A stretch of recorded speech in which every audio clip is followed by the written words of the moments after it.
everyone, Mama Mike here, and today is a quick video. This is my favorite game of 2022, so let's get right into it. December is here, the end of the year is rapidly approaching, and as I've pondered my favorite games that I've played this year, there's one that I just keep coming back to. There's one game that has been stuck in my mind ever since I finished it, and that is Triangle Strategy. I adored this experience, and it just never left my mind after I stopped playing it. Between the story and the unique gameplay, this experience really stuck with me, and as soon as I started thinking about what was my favorite game of the year, this one just kept coming back to the top of the list. Talking about what makes this game so great, starting with the story, this game has some really difficult choices for the player to make along the way, and they are heavy choices that will fundamentally change how the story progresses.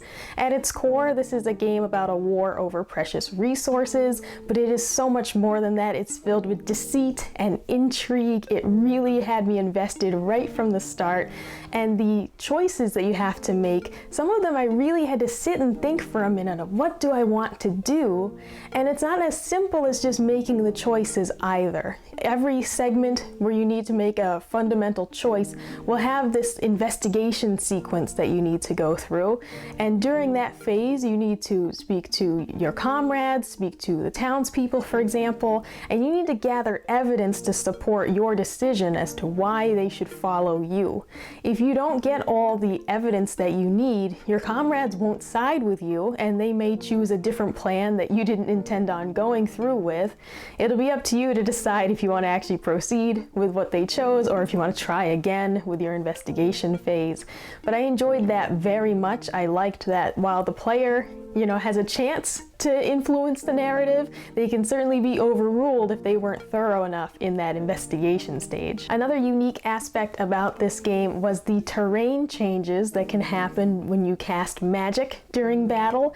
So if you cast ice or fire, you can actually freeze or set ablaze, the different blocks on the field. And then you can take it a step further. If the section of terrain is frozen and you melt the ice, then you have a puddle, and puddles conduct electricity, so then you can cast lightning magic, and it's just really cool. I loved that facet of the gameplay. It took the strategy up a couple more levels in really thinking, how can I fine-tune this, take advantage of weaknesses of the enemy, and it was a lot of fun. It was something I hadn't experienced before, and I just really enjoyed that part of the gameplay and how much more it made me think and really trying to think ahead into how to best use my pieces on the board. Another plus that I'd give to this game is that there aren't any super long cutscenes in it.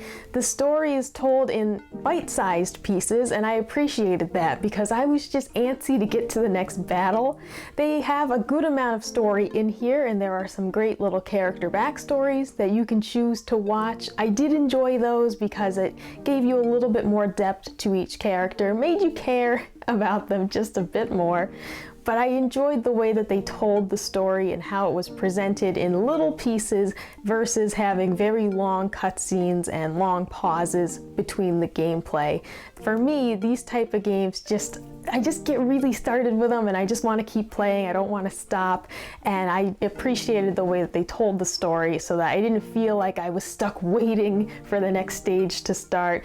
I still stayed invested in the story because of the way that they presented it. Of course, that's not the most important aspect of the game, but I loved the art and how this game looked. The character design and the level design was just gorgeous, and it certainly made me keep wanting to play because the game was just so pretty and I enjoyed looking at it that much more.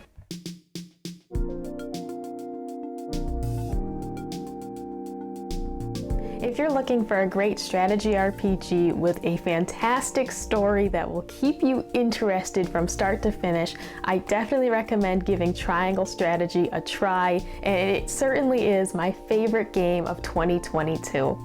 Let me know in the comments below what your favorite game of the year was and what games are you looking forward to as we move ahead to 2023. Like, comment, subscribe if you want to see more, and I'll see you next time. Bye!